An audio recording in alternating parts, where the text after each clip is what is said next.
बच्चों, आपके सामने 100 प्रति मिनट गति का डिक्टेशन दे रहा हूँ। Yes start. नई दिल्ली में केंद्रीय गृह मंत्री, पश्चिम बंगाल के मुख्यमंत्री और गोरखालैंड के नेताओं के बीच हुई बातचीत में गोरखा समस्या पर जो समझौता हुआ है वह बहुत ही सराहनीय है। यह समझौता बहुत लंबी और कई दौरों में हुई बातचीत के फलस्वरूप ही हुआ है। बीच बीच में कई बार ऐसी स्थितियां भी आई हैं जब इस समस्या के निदान का कोई भी हल नहीं सूझ पा रहा था, लेकिन बातचीत का सिलसिला जारी रखा गया और अंत में इस बातचीत से एक समझौता निकल ही आया।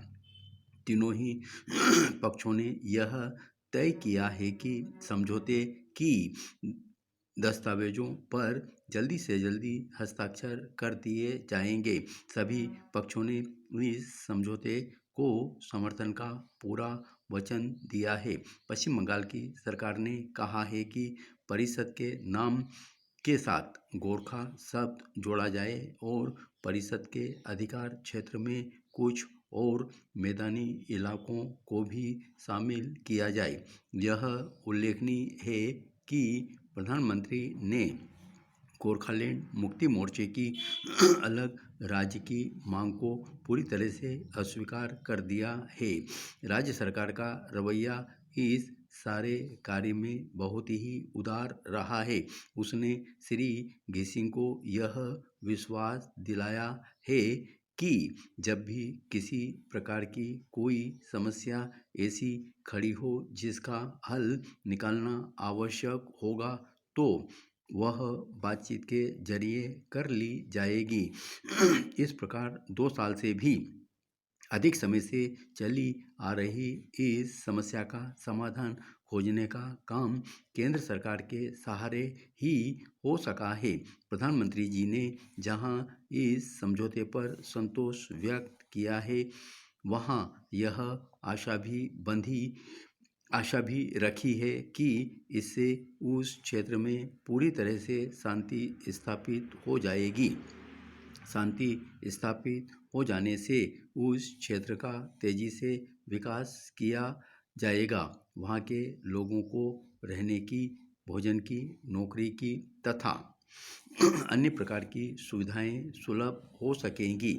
लेकिन इस सब का लाभ तभी होगा जब इस समझौते पर हस्ताक्षर हो जाएं और उस पर ईमानदारी से अमल किया जाए। इससे भी अधिक महत्व की बात तो यह है कि मोर्चे के कार्यकर्ता ईमानदारी से अपने हथियार डालकर राष्ट्रीय धारा में सम्मिलित हो जाएं।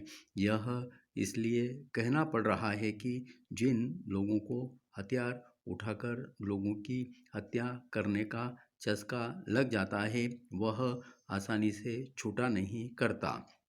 ऐसा एक बार नहीं अनेक बार हमारे सामने आया है।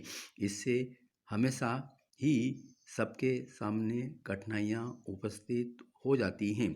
अब जब यह समझौता हो ही चुका है तब हमें यह विश्वास करना ही होगा कि तीनों ही पक्ष अपनी अपनी ओर से इसे लागू करने के लिए कोई भी कसर नहीं छोड़ेंगे। यदि अभी भी किसी ओर से कोई ऐसा कार्य हुआ है जो इस समिति की भावना के विरुद्ध हुआ तो उससे धन जन की ही हानि नहीं होगी, बल्कि देश में ऐसी समस्याएं भी खड़ी हो जाएंगी जिनका हल निकालना किसी भी पक्ष के लिए संभव नहीं होगा। सभी को चाहिए कि जब वहाँ के लोगों की शिकायतें उनकी न्यूनतम आवश्यकताओं को पूरा करने के लिए तथा उस क्षेत्र में फैली बेचैनी को दूर करने के लिए जो कुछ भी किया जाए वह करें। धन्यवाद।